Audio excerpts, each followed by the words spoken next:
Important ಇಲ್ಲ ಅಂತ ಅನಿಸ್ತು.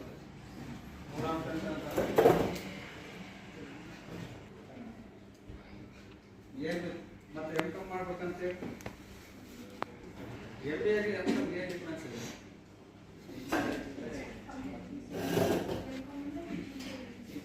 ಮತ್ತೆ MBA ಮಾಡ್ಕೊಂಡು ಟೀಚಿಂಗ್ ಮಾಡ್ಬೋದು. ಸೊ ಅದಕ್ಕೆ ಕೆಲವು ಶಿಕ್ಷಣ ಆಗುತ್ತೆ. ಮತ್ತೆ M.Com ಏನಿದೆ, MBA ಏನಿದೆ, ಮತ್ತೆ ಇನ್ ಕೇಸ್ B.Ed ಮಾಡೋ ಅವಕಾಶ ಏನಾದ್ರು ಇದ್ರೆ B.Ed ಮಾಡ್ಬೇಕಂತ ಹೇಳಿ ಇನ್ ಕೇಸ್ ಏನಾದ್ರು B.Ed ಮಾಡೋದು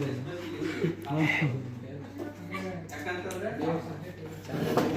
ನಿಮ್ಗೇನಾಗುತ್ತೆ B.Ed ಮಾಡ್ಬೇಕಾದ್ರೆ ಪ್ರೈಮರಿ ಸ್ಕೂಲಲ್ಲಿ ಇಂಗ್ಲಿಷ್ ಟೀಚರ್ ಅಂತ ಇರ್ತಾರೆ, ಕನ್ನಡ ಟೀಚರ್ ಅಂತ ಇರ್ತಾರೆ, ಸೋಷಿಯಲ್ ಸೈನ್ಸ್ ಟೀಚರ್ ಅಂತ ಇರ್ತಾರೆ, ಮ್ಯಾಥಮೆಟಿಕ್ಸ್ ಟೀಚರ್ ಅಂತ ಇರ್ತಾರೆ, ಮತ್ತೆ ಸೈನ್ಸ್ ಟೀಚರ್ ಅಂತ ಇರ್ತಾರೆ. ಇಷ್ಟು ಜನ ಕೇಳಿದ್ರು. ಬಟ್ ಹೈಸ್ಕೂಲಲ್ಲಿ ಅಪ್ ಹೈಸ್ಕೂಲ್ವರೆಗೂ ಕಾಮರ್ಸ್ ಟೀಚರ್ಸ್ ಅಂತ ಇರಲಿಲ್ಲ.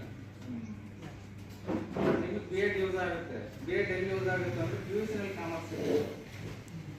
ನೀವು B.Ed ಏನೋ PUC ಏನೋ ಕಾಂಪೌಂಡ್ ಮಾಡಿದಾಗ ನೀನಾದ್ರೂ ಅಪ್ಲೈ ಮಾಡ್ಬೇಕಂದ್ರೆ ನೀವು B.Ed ಆಗಿರಲೇಬೇಕು. ಅದಕ್ಕೆ ಹೇಳಿದ್ರು ಇನ್ ಕೇಸ್ ನಾನು B.Ed ಬೇಡ ಬೇರೆ ಥರ ಅಂತಂತಂದ್ರೆ ಇನ್ ಕೇಸ್ ಏನಾದ್ರು ನೀವು PUC ಲೆವೆಲ್ಗೆ ಏನಾದ್ರು ಟೀಚರ್ಸ್ ಆಗ್ಬೇಕಂದ್ರೆ ನೀವು B.Ed ಆಗಿದ್ರೆ ಮಾತ್ರ ನೀವು PUಗೆ ಏನಾದ್ರು ಕಲ್ಪನೆ ಮಾಡಿದ್ರೆ ಆ ಲೆಕ್ಚರ್ಗೆ ಅಪ್ಲೈ ಮಾಡಬೇಕು. ನಿಮಗೆ ಇದು ನೀವು ಹೈಸ್ಕೂಲ್ಗೆ ಯೂಸ್ ಆಗಲಿಲ್ಲ ಅಂದ್ರೆ ಕೂಡ PUCಗಾದ್ರೆ ಯೂಸ್ ಆಗುತ್ತೆ.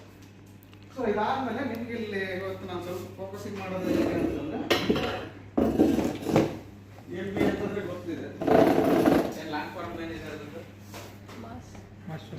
Business administration, master in business administration. M.Com ಅಂದ್ರೆ ಮಾಸ್ಟರ್ ಅದಾದ್ಮೇಲೆ ಎಲ್ಲದಾದ್ಮೇಲೆ ಮೂರು ಬೇಡಪ್ಪ ನಾನು class B officer, class 1 officer ಏನಾದ್ರು ಆಗ್ತೀನಿ ಅಂತಂದ್ರೆ ಯಾವ ಬೇಡ. ಬಟ್ ಅದಕ್ಕೇನಂತ ನಿಮ್ಮ ಪ್ರಿಪ್ರೇಷನ್ ಇಲ್ಲಿಂದ ಸ್ಟಾರ್ಟ್ ಆಗಬೇಕಾಗುತ್ತೆ. ನೀವು 8 ಲೆವೆಲ್ ಹೋದ್ರೆ ಇವು ಏನಾದ್ರು ಸಬ್ಸ್ಟಿಟ್ಯೂಟ್ ಜಾಬ್ಗಳು. ಇದು ನನಗೆ ಕೆಪಬಿಲಿಟಿ ಇಲ್ಲ, ನನ್ನ ಪರಿಸ್ಥಿತಿ ಸರಿ ಇಲ್ಲ, ನಾನು ಅಷ್ಟೊಂದು IQ ಇಲ್ಲ, ಅಷ್ಟೊಂದು ನಾಲೆಡ್ಜ್ ಇಲ್ಲ ಅಂತಂದ್ರೆ ಇದ್ರಲ್ಲಿ ಒಂದು ಯಾವ್ದು ಚೂಸ್ ಮಾಡ್ಕೋಬೇಕು. ಈಗ ಮೂರು ಬೇಡ ಅಂತಂದ್ರೆ ಇನ್ನೊಂದು ಆಪ್ಷನ್ಸ್ ಸೆಲ್ಫ್ ಬಿಸ್ನೆಸ್ ಮಾಡ್ಕೋಬೋದು. ಅದನ್ನ ಪ್ರಾಬ್ಲಮ್ ಇಲ್ಲ. ಡಿಗ್ರಿ ಮುಗಿದ್ಮೇಲೆ ನಿನಗೆ ಕ್ವಾಲಿಫಿಕೇಶನ್ಸ್ ರಿಕ್ವೈರ್ಮೆಂಟ್ ಇಲ್ಲ, ಏನು ಬೇಕಾದ್ರೂ ಮಾಡಬೇಕು. ಬಟ್ ನಿಮಗೀಗ ಅಕಾಡೆಮಿಕ್ ಆಸ್ಪೆಕ್ಟಲ್ಲಿ ಫಸ್ಟ್ ಏನಾಗುತ್ತೆ ಅಂದ್ರೆ ಎಲ್ಲರೂ ಈಗ ಫೋಕಸ್ ಮಾಡ್ತಿರೋದು ಏನಾಗುತ್ತೆ ಅಂದ್ರೆ MBA. ಸೊ MBA ಯಾರು ನಮ್ಮನ್ನ ಕರ್ನಾಟಕದಲ್ಲಿ ಅಂದ್ರೆ ಎಂಟ್ರೆನ್ಸ್ ಮಾಡ್ತಾರೆ ಅಂತಂದ್ರೆ ಇವಾಗ MBA ಹೆಂಗಿದೆ ಅಂತಂದ್ರೆ ನೀವು ಡೈರೆಕ್ಟ್ ಆಗಿ ಎನ್ರೋಲ್ಮೆಂಟ್ ಮಾಡ್ಲಿಕ್ಕೆ ಆಗೋದಿಲ್ಲ. ಡಿಗ್ರಿ ತರ ವಜ್ಪುರ ಕಾಲೇಜಿಗೆ ಬಂದು ಅಪ್ಲಿಕೇಶನ್ ಕೊಟ್ಟು ನಾನು ಅಡ್ಮಿಷನ್ ಆಗಿ ಫೀಸ್ ಕಟ್ಟು ಹೋದ್ರೆ ಮುಗಿಯಂಗಿಲ್ಲ. ಸೊ ಇದನ್ನ ಏನ್ ಮಾಡ್ತಾರೆ ಅಂತ ಆಲ್ ಓವರ್ ಕರ್ನಾಟಕದಲ್ಲಿ ಎಷ್ಟು MBA ಕಾಲೇಜ್ಗಳು ಮೋರ್ ದೆನ್ ಅಂತಂದ್ರೆ 700 ಸಮಥಿಂಗ್ MBA ಕಾಲೇಜ್ಗಳಿರ್ಬೋದು. ಅವಕ್ಕೆಲ್ಲ ಏನ್ ಮಾಡ್ತಾರೆ ಅಂದ್ರೆ ಒಂದು ಯುನಿಕ್ ಎಕ್ಸಾಮ್ ಮಾಡ್ತಾರೆ. ಯುನಿಕ್ ಅಂದ್ರೆ ಬಟ್ ಇದೇನಾಗುತ್ತೆ MBA ಯಾಕೆ ಬೇಕಾದ್ರೂ ಅಪ್ಲೈ ಮಾಡ್ಬೋದು, ಇರ್ರೆಸ್ಪೆಕ್ಟಿವ್ ಆಫ್ ದಿ ಡಿಸಿಪ್ಲಿನ್ಸ್. ನೀವು ಆರ್ಟ್ಸ್ ಅವ್ರು ಅಪ್ಲೈ ಮಾಡ್ಕೋಬಹುದು, ಕಾಮರ್ಸ್ ಅವ್ರು ಅಪ್ಲೈ ಮಾಡ್ಬೋದು, ಇಂಜಿನಿಯರ್ ಅವ್ರು ಅಪ್ಲೈ ಮಾಡ್ಬೋದು, ಮೆಡಿಕಲ್ ಸೈನ್ಸ್ ಅವ್ರು ಅಪ್ಲೈ ಮಾಡ್ಬೋದು, ಯಾರು ನರ್ಸಿಂಗ್ ಅವ್ರು ಅಪ್ಲೈ ಮಾಡ್ಬೋದು. ಯಾರು ಡಿಗ್ರಿ ಅಂತ ಕಂಪ್ಲೀಟ್ ಮಾಡಿರ್ತಾರೆ, ಯಾರ ಕ್ವಾಲಿಫಿಕೇಶನ್ಸ್ನ ಡಿಗ್ರಿ ಅಂತ ಮಾಡ್ತಾರೆ ಅವರೆಲ್ಲ ಕೂಡ MBAಗೆ ಅಪ್ಲೈ ಮಾಡ್ತಾರೆ. ಬಟ್ M.Com.ಗೆ ಮಲ್ಟಿ ಡಿಸಿಪ್ಲಿನರಿ ಸಬ್ಜೆಕ್ಟ್ಸ್ನ M.Com ಅಲೋ ಮಾಡೋದಿಲ್ಲ. ಯಾರು ಕಾಮರ್ಸ್ BA ಅದು B.Com ಆಗಿರೋರು ಮಾತ್ರ ಅಲ್ಲಿ ಅಪ್ಲೈ ಮಾಡ್ತಾರೆ. ಬಟ್ ಇಲ್ಲಿ ನಿಮ್ಗೆ ಕಾಂಪಿಟೇಷನ್ ಜಾಸ್ತಿ ಆಗುತ್ತೆ. ಯಾಕಂತಂದ್ರೆ ಬರೇ ನನಗೆ MBA ಮಾಡ್ಬೇಕಂದ್ರೆ ನಾನು M.Com ಕಾಮರ್ಸ್ ಆಗಿರ್ಬೇಕಂತ ಇರಲಿಲ್ಲ. ಇಂಜಿನಿಯರಿಂಗ್ ಮಾಡ್ಕೊಂಡು M.Tech ಮಾಡ್ಕೊಂಡು ಮತ್ತೆ MBBS ಮಾಡ್ಕೊಂಡು ಕೂಡ ನೀವು MBA ಮಾಡ್ಬೋದು. ಎಷ್ಟು ವೇನಲ್ಲಿ MBA ಮಾಡ್ಬೋದು ಅಂದ್ರೆ ಎಷ್ಟು ಮೆಥಡ್ಸ್ ಅಲ್ಲಿ MBA ಮಾಡ್ಬೋದು. ಒಂದು ರೆಗ್ಯುಲರ್ ಮಾಡ್ಬೋದು, ಮತ್ತೆ ಡಿಸ್ಟೆನ್ಸ್ ಅಲ್ಲಿ MBA ಮಾಡ್ಬೋದು. ಸೊ ಡಿಸ್ಟೆನ್ಸ್ ಅಲ್ಲಿ ನಾನು ಹೇಳ್ತಿರೋದು ರೆಗ್ಯುಲರ್ ಮೋಡ್ ಅಷ್ಟೇ. ಇವಾಗ ಯಾವ ಯೂನಿವರ್ಸಿಟೀಸ್ ಏನು ನಮ್ಮ ಸ್ಟೇಟ್ ಯೂನಿವರ್ಸಿಟಿ ಅಂತ ನೇಮ್ ಕೌಂಟ್ ಮಾಡ್ತೀವಿ. ಸ್ಟೇಟ್ ಯಾವ state university, Davanagere state university ಅಂದ್ರೆ ನಮ್ಮ ದಾವಣಗೆರೆ ತರ ನಮ್ಮ ಸ್ಟೇಟ್ ಅಲ್ಲಿ almost academic university 15, total university 36 ಇದೆ. Including agriculture, health science, veterinary ಮತ್ತೆ ಆರ್ಟಿಕಲ್ಚರ್ ಅವನ್ನೆಲ್ಲ ಬಿಟ್ಟು ಅಕಾಡೆಮಿಕ್ ಅಂತ ಪ್ಯೂರ್ಲಿ ಅಕಾಡೆಮಿಕ್ ಅಂತ ನಮ್ಮ ದಾವಣಗೆರೆ ಯೂನಿವರ್ಸಿಟಿ ತರ ಒಂದು 16 ಯೂನಿವರ್ಸಿಟೀಸ್ ಇರ್ಬೋದು. ಅದರಲ್ಲಿ ಯಾವ PG ಕೋರ್ಸ್ ಕಾಲ್ಕುಲೇಟ್ ಮಾಡ್ತಾರೆ, PG ಕೋರ್ಸ್ಗಳು ಆಫರ್ ಮಾಡ್ತಾರೆ ಆ ಎಲ್ಲ ಕಾಲೇಜುಗಳು ಕೂಡ ಅದರಲ್ಲಿ ಕೆಲವು ಡಿಸ್ಟೆನ್ಸ್ ಸೆಂಟರ್ಗಳು ಅಂತ ಬರ್ತವೆ. Distance centre regular distance centre ಬರ್ತವೆ. ಆ ಡಿಸ್ಟೆನ್ಸ್ ಸೆಂಟರ್ಗಳಲ್ಲಿ ನೀವು MBA ಮಾಡ್ಬೋದು. ನಮ್ಮದ್ರಲ್ಲಿ ಅಂತಂದ್ರೆ ಈಗಿರೋದು ಬೆಂಗಳೂರು ಯೂನಿವರ್ಸಿಟಿ ಇದೆ, ಕುವೆಂಪು ಯೂನಿವರ್ಸಿಟಿ ಇದೆ, ಮತ್ತು ಮೈಸೂರು ಯೂನಿವರ್ಸಿಟಿ ಇದೆ. ಅದು ಬಿಟ್ಟರೆ ಕೊನೆ ಆಪ್ಷನ್ಸ್ ಅಂದರೆ KSU ಇದೆ. ಅದ್ರ ಮೂಲಕನೂ ಕೂಡ ನೀವು MBA ಡಿಸ್ಟೆನ್ಸಲ್ಲಿ ಮಾಡ್ತೀವಿ. ಇಲ್ಲ ಇನ್ನು ಎಕ್ಸ್ಪೆನ್ಸಿವ್ ಆಗುತ್ತೆ, ಮನೆ ಕೂಡ ಹೋಗೋಕ್ಕಾಗಲ್ಲ, ಬಟ್ ನನಗೆ MBA ಮಾಡಿ ಇಂಟೆನ್ಷನ್ ಇದೆ ಅಂತಂದರೆ ನೀವು ಡಿಸ್ಟೆನ್ಸ್ ಮೋಡಲ್ ಮಾಡ್ಕೋಬೋದು. ಬಟ್ ಇಲ್ಲಿ ನಾವು ಫೋಕಸ್ ಮಾಡ್ತೀರ ರೆಗ್ಯುಲರ್ ಅದ್ರದ್ದು ಏನು ಪ್ರೋಸೆಸ್ ಇದೆ ನಿಮ್ಗೆ ಕಂಪ್ಲೀಟ್ ನೋಟಿಫಿಕೇಶನ್ಸ್ ಆಗಿರ್ಬೋದು, ಸಿಲೆಬಸ್ ಆಗಿರ್ಬೋದು, ಮತ್ತು ಗೈಡ್ಲೈನ್ಸ್ ಆಗಿರ್ಬೋದು, ಪ್ರತಿಯೊಂದು ಏನಾಗುತ್ತೆ ಅಂದರೆ ನಿಮ್ಗೆ ಅವೈಲೇಬಿಲಿಟಿ ಇದೆ. ವೆಬ್ಸೈಟ್ ಕ್ಲಿಕ್ ಮಾಡಿದ್ರೆ ಇಲ್ಲಿ ಪ್ರವೇಶ ಅಂತ ಹೋಗ್ಬೋದು, ಯಾರು ಅಪ್ಲೈ ಮಾಡ್ಬೋದು ಅಂತೇಳಿ. ಅದಕ್ಕಿಂತ ಮುಂಚೆ ನಾನು ಕ್ಲಿಯರ್ ಕಟ್ಟಾಗಿ ಹೇಳ್ಬಿಡ್ತೀನಿ. ಯಾರಾದ್ರೂ ಹೈಯರ್ ಎಜುಕೇಷನ್ಸ್ ಏನಾದ್ರು ಮಾಡಿ ಇಂಟೆನ್ಷನ್ಸ್ ಇತ್ತಂದ್ರೆ ಎಜುಕೇಷನ್ಸ್ನ ಬಿಸ್ನೆಸ್ ಆಸ್ಪೆಕ್ಟಲ್ಲೇ ಯೂಸ್ ಮಾಡ್ಕೊಳಕ್ಕೆ ಟ್ರೈ ಮಾಡಿ. ಯಾಕಂದ್ರೆ ಇನ್ನೂ ನೀವು 6 ಮಾಡ್ತಾ ಇದ್ದೀರಿ. ಇವಾಗ ಸಪೋಸ್ ಏನಾಗುತ್ತೆ ಅಂದ್ರೆ ನೀವು ನೆಗ್ಲೆಕ್ಟ್ ಮಾಡ್ತೀರಿ, ನೆಗ್ಲೆಕ್ಟ್ ಮಾಡಿದ್ಮೇಲೆ ಬಟ್ MBA ಮಾಡಿ ಇಂಟೆನ್ಷನ್ ಇರುತ್ತೆ, MBA ಮಾಡಿ ಇಂಟೆನ್ಷನ್ಸ್ ಇರುತ್ತೆ, ಬಟ್ ಏನು ಮಾಡ್ತೀರಾ ಅಂತ ಇಷ್ಟೇ ನೆಗ್ಲೆಕ್ಟ್ ಮಾಡ್ತೀರಿ. ನೆಗ್ಲೆಕ್ಟ್ ಮಾಡಾದ್ಮೇಲೆ ಇನ್ ಕೇಸ್ ಕೊನೆಗೆ ಏನು ಮಾಡ್ತೀರಾ, ಇವನು ಹೋದ, ಶೌಕತ್ ಅಲ್ಲ, ಕುಮಾರ್ ಹೋದ, ನಿಮ್ಮನಿಗೆ ಯಾರು ಹೋದ, ನಾನು ಹೋಗ್ಬೇಕು ಅನ್ನೋ ಇಂಟೆನ್ಷನ್ ಬರುತ್ತೆ. ಸೊ ಅವಾಗ ಏನಾಗುತ್ತೆ ಅಂತಂದ್ರೆ ಎಕ್ಸ್ಪೆನ್ಸಸ್ ಎಷ್ಟಾಗುತ್ತೆ ಆಲ್ಮೋಸ್ಟ್ ಅಂತಂದ್ರೆ ಒಂದು ನಾರ್ಮಲ್ ಆಗಿ ಏನೇನು ಗೌರ್ಮೆಂಟ್ ಸೀಟಲ್ಲಿ MBA ಮಾಡ್ಕೊಂಡು ಒಂದು 10 ಲಕ್ಷ ಖರ್ಚಾಗ್ಬೋದು. ಇನ್ನೊಂದೇನು ನೀವು ಪಿಕ್ ಮಾಡ್ತೀರಾ ಅಂತಂದ್ರೆ ಇಲ್ಲ ಡಿಗ್ರಿ ಹೋಗಿದ್ಮೇಲೆ ಎಲ್ಲರೂ ಜಾಬ್ ಹೋಗ್ಬಿಡೋಣ ಅಂತೇಳಿ ಜಾಬ್ ಹೋಗಿ ನಾನು ಥಿಂಕ್ ಮಾಡ್ತಾರೆ. ಅಲ್ಲಿ ಮ್ಯಾಕ್ಸಿಮಮ್ ಅಂತಂದ್ರೆ ಒಂದು ತಿಂಗಳಿಗೆ ಈಗಿರೋ ನಿಮ್ಮ ಕ್ವಾಲಿಫಿಕೇಷನ್ಸ್ಗೆ ನಿಮಗಿರೋ ಒಂದು ಸ್ಕಿಲ್ಗೆ ಏನಾಗುತ್ತೆ ಅಂದ್ರೆ ಒಂದು 3 ಲಕ್ಷ 25,000 ಬೇಸಿಕ್ ಅಂತ 25,000 ಲೆಕ್ಕ ಹಾಕಿ ಒಂದು 3 ಲಕ್ಷ ಅದು ಮಾಡ್ಬೋದು. ಬಟ್ ಏನಾಗುತ್ತೆ ಅಂದ್ರೆ ಸಪೋಸ್ ಒಂದು 10-5 years ಆದ್ಮೇಲೆ ಅಕ್ವಿಸಿಷನ್ಸ್ ಎಲ್ಲ ಏನಾಗುತ್ತೆ ಅಂದ್ರೆ ಒಂದು ಫೈನಾನ್ಷಿಯಲ್ ಪ್ರಾಬ್ಲಮ್ ಬೇರೆ ಇಶ್ಯೂಸ್ ಇರ್ತದೆ, ಅದಾದ್ಮೇಲೆ ಸಾರ್ಟ್ ಔಟ್ ಆಗುತ್ತೆ ಇಶ್ಯೂಸ್. ಯಾಕಂದ್ರೆ 3-4 ವರ್ಷ ಆಗ್ತದೆ, ಒಂದು ಎಷ್ಟು 8-10 ಲಕ್ಷ ದುಡ್ಡು ಮಾಡ್ಕೊಂತಾರೆ. ಅದಾದ್ಮೇಲೆ ನನಗೆ ಫರ್ದರ್ ಎಜುಕೇಶನ್ ಮಾಡ್ಬೇಕನ್ನೋ ಇಂಟೆನ್ಷನ್ ಬರೋದು. ಅವಾಗ ಏನಾಗುತ್ತೆ ಅಂದ್ರೆ ಎಜುಕೇಶನ್ ಬಿಟ್ಟು ಅಲ್ಲಿ ಕಮರ್ಷಿಯಲ್ ಮೇಲೆ ಸೆಟ್ ಆಗಿರ್ತದೆ. ಸೊ ಅವಾಗ ಏನಾಗುತ್ತೆ ಮತ್ತೆ ಬ್ಯಾಕ್ ಸೈಡ್ ಬಂದು ನೀವು ಮಾಡ್ಲಿಕ್ಕೆ ಆಗೋದಿಲ್ಲ. ಸೊ ಇವಾಗ ಏನಾಗುತ್ತೆ ಅಂದ್ರೆ ನಾನು ಆಲ್ರೆಡಿ ಹೇಳಿದೆ, ನಿಮ್ಗೆ MBA ಮಾಡ್ಲಿಕ್ಕೆ ಏನಾಗುತ್ತೆ ಅಂದ್ರೆ ನೀವೇನಾದ್ರು ಗೌರ್ಮೆಂಟ್ ಆಸ್ಪತ್ರೆಯಲ್ಲಿ ಸೀಟ್ ತಗೋಬೇಕು ಅಂತಂದ್ರೆ ಇವಾಗ ಮ್ಯಾನೇಜ್ಮೆಂಟ್ ಕೋಟದಲ್ಲಿ ಸೀಟ್ ತಗೋಬೇಕು, MBA ಮಾಡ್ಬೇಕು, ಮಿನಿಮಮ್ ಅಂದ್ರೆ 8 ಲಕ್ಷ ಖರ್ಚು ಬರುತ್ತೆ. ಸೊ ನೆಕ್ಸ್ಟ್ ಬರುತ್ತೆ ಇದಕ್ಕೆ ಯಾರು ಅಪ್ಲೈ ಮಾಡ್ಬೋದು ಅಂತ ಹೇಳಿ PhD ಅಂತ MBAಗೆ ಯಾರು ಅಪ್ಲೈ ಮಾಡ್ಬೋದು. PhD ಮಾಡ್ತಿರ್ಬೋದು, BCA ಮಾಡಿದ್ರೆ ಮಾಡ್ಬೋದು, ಮತ್ತೆ BCom ಮಾಡಿದ್ರೆ ಮಾಡ್ಬೋದು, BSc ಮಾಡಿದ್ರೆ ಅಪ್ಲೈ ಮಾಡ್ಬೋದು, ಲಾ ಎಜುಕೇಶನ್ ಇದು ಮಾಡಿದ್ರೆ ಅಪ್ಲೈ ಮಾಡ್ಬೋದು, ಇಂಜಿನಿಯರಿಂಗ್ ಮಾಡಿದ್ರೆ ಅಪ್ಲೈ ಮಾಡ್ಬೋದು. ಅದ್ರ ಜೊತೆಗೆ ಹೆಲ್ತ್ ಸೈನ್ಸ್ ಅವ್ರು ಕೂಡ ಅಪ್ಲೈ ಮಾಡ್ಬೋದು. ಇದಕ್ಕೆ background of basic qualifications restricted ಇದೆ, ಯಾರು ಬೇಕಾದ್ರೂ ಅಪ್ಲೈ ಮಾಡಿ.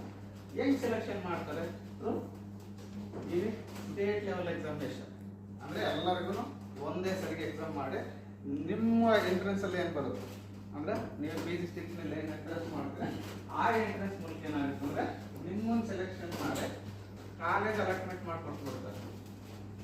ನೀವು ಸರಿಯಾಗಿ ಟಾಪ್ ರ್ಯಾಂಕ್ ಇತ್ತಂದ್ರೆ ಇಲ್ಲಿ ಯಾಕೆ ನೀವು ಫೋಕಸ್ ಮಾಡಬೇಕು ಅಂತಂದ್ರೆ ನಿಮ್ಮ ರ್ಯಾಂಕಿಂಗ್ ಜಾಸ್ತಿ ಆಯ್ತು. ನಮಗಿರೋದೇನಂತಂದ್ರೆ 30ರಿಂದ 40 ಸಾವಿರ MBA ಸೀಟ್ಸ್ ಇದೆ ನಮ್ಮ ಕರ್ನಾಟಕದಲ್ಲಿ.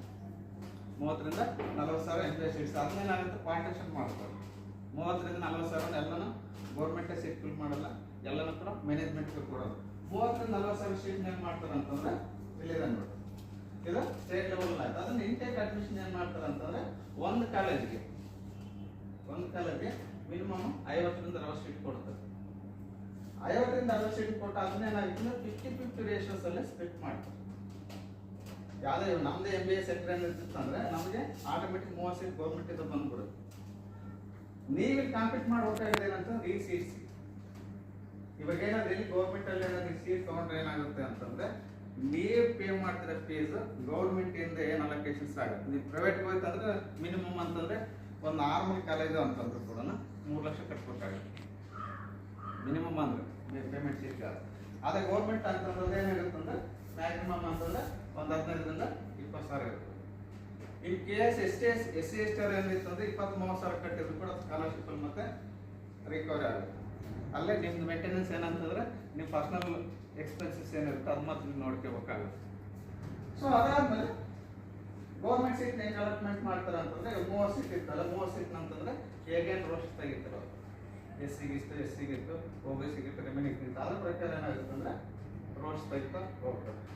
ಇಲ್ಲಿ ಏನಾಗುತ್ತೆ ಅಂದ್ರೆ ಇಲ್ಲಿ ನಿಮಗೆ 30 ಸೀಟಲ್ಲಿ ಏನಾದ್ರು ಅಂತಂದ್ರೆ ನೀವು ಇವಾಗಿಂದನೇ PCET question paper last year ಅಲ್ಲಿ ಗ್ರೂಪಲ್ಲಿ ಇದಾವೆ, ಅದನ್ನು ಡೇಟಾಬೇಸ್ ಲಿಂಕ್ ಕಳಿಸಿ ಲಾಸ್ಟ್ ಇಯರ್ PCT ಅಪ್ಲಿಕೇಶನ್ ಸ್ವಲ್ಪ ಇದನ್ನ ಬಿಡಿಸ್ತಾವೆ. ಯಾಕಂತಂದ್ರೆ ನಿಮ್ಮ ಪ್ರಾಜೆಕ್ಟ್ಸ್ ಇದೆ, ಲಾಸ್ಟ್ ಟೈಮ್ ಏನು ಹೇಳ್ತಾನೆ ಹುಡುಗರು, ಇಲ್ಲ ಸರ್ ನಮ್ಗೆ ಆಗಲಿ ಸ್ವಲ್ಪ ಇನ್ಫಾರ್ಮೇಶನ್ಸ್ ಇದನ್ನ ನೀವು ಓರಿಯಂಟೇಷನ್ಸ್ ಕೊಟ್ಟಿದ್ದು ಅವರು ಎಕ್ಸಾಮ್ 1 or 2 months ಇದ್ದಂಗೆ ಕೊಟ್ಟಿದ್ರು. ಅದಾದ್ಮೇಲೆ ಸ್ವಲ್ಪ ಬರ್ಲಿನ ಇನ್ಫಾರ್ಮೇಶನ್ಸ್ ಕೊಟ್ಟಿದ್ದು ನಮ್ಗೆ ಯೂಸ್ ಆಗಲ್ಲ ಅಂತ ಹೇಳಿದ್ರು, ಅದಕ್ಕೋಸ್ಕರ ಈಗಲೇ ಹೇಳ್ತಾರೆ. ಯೂನಿವರ್ಸಿಟಿ ಅಂತ ಹೇಳಿದ್ದೀನಿ ಆಲ್ರೆಡಿ. ನಮ್ಮ ದಾವಣಗೆರೆ ಥರ ಬೆಂಗಳೂರು ಯೂನಿವರ್ಸಿಟಿ ಆಗಿರ್ಬೋದು, ತುಮಕೂರು ಯೂನಿವರ್ಸಿಟಿ ಆಗಿರ್ಬೋದು, ಮೈಸೂರು ಯೂನಿವರ್ಸಿಟಿ ಆಗಿರ್ಬೋದು, ಧಾರವಾಡ ಯೂನಿವರ್ಸಿಟಿ ಆಗಿರ್ಬೋದು, ಮತ್ತೆ ಅಹಮದಾಬಾದ್ ಯೂನಿವರ್ಸಿಟಿ ಆಗಿರ್ಬೋದು, ಗುಲ್ಬರ್ಗ ಯೂನಿವರ್ಸಿಟಿ ಆಗಿರ್ಬೋದು, ರಾಣಿಚಂದ್ರ ಯೂನಿವರ್ಸಿಟಿ ಆಗಿರ್ಬೋದು, ಆ ಥರ ಯೂನಿವರ್ಸಿಟೀಸ್ ಅಂತ ಸ್ಟೇಟ್ ಯೂನಿವರ್ಸಿಟೀಸ್ ಅಂತ ಅಂದ್ರೆ ಯಾವ state university PG course offer ಮಾಡ್ತಿದ್ದೋ ಅಲ್ಲೆಲ್ಲ ಕೂಡ MBA ಡಿಪಾರ್ಟ್ಮೆಂಟ್ ಸಪರೇಟ್ ಇರುತ್ತೆ. ನೀವು ಅಲ್ಲಿ ಬೇಕಾದ್ರೆ ಇಲ್ಲ ನಾನು ಕ್ಯಾಂಪಸಲ್ಲಿ ಮಾಡ್ತೀನಿ, ಸ್ವಲ್ಪ ಚೆನ್ನಾಗಿರುತ್ತೆ. ಬಟ್ ಈ ಪ್ರಾಬ್ಲಮ್ ಏನಾಗುತ್ತೆ ಅಂತಂದ್ರೆ ನಿಮಗೆ ಪ್ಲೇಸ್ಮೆಂಟ್ ಸ್ವಲ್ಪ ಕಮ್ಮಿ. ಈ ಸ್ಟೇಟ್ ಯೂನಿವರ್ಸಿಟೀಸ್ ಅಲ್ಲಿ ಏನಾಗುತ್ತೆ ಅಂದ್ರೆ ಪ್ಲೇಸ್ಮೆಂಟ್ ಬಗ್ಗೆ ಜಾಸ್ತಿ ತಲೆ ಕೆಡಿಸ್ಕೊಳಕ್ ಹೋಗೋದಿಲ್ಲ. ನಿಮಗೆ ಒಂದು ಸರ್ಟಿಫಿಕೇಟ್ ಕಳಿಸ್ತಾರೆ, ಬೇರೆ ಡಿಗ್ರೀಸ್ ತರ ಇದನ್ನ ಕೂಡ ಸರ್ಟಿಫಿಕೇಟ್ ಕಳಿಸಿ ನಿಮ್ಮನ್ನ ಕಳಿಸ್ತಾರೆ. ಅದಾದ್ಮೇಲೆ ಸೆಂಟ್ರಲ್ ಯೂನಿವರ್ಸಿಟೀಸ್ ಏನ್ ಡಿಫ್ರೆನ್ಸ್ ಬರುತ್ತೆ? ಸ್ಟೇಟ್ ಎರಡು ಯೂನಿವರ್ಸಿಟಿ ಸ್ಟೇಟ್ಗೆ ಸೆಂಟ್ರಲ್ಗೆ ಏನ್ ಡಿಫ್ರೆನ್ಸ್ ಇರುತ್ತೆ?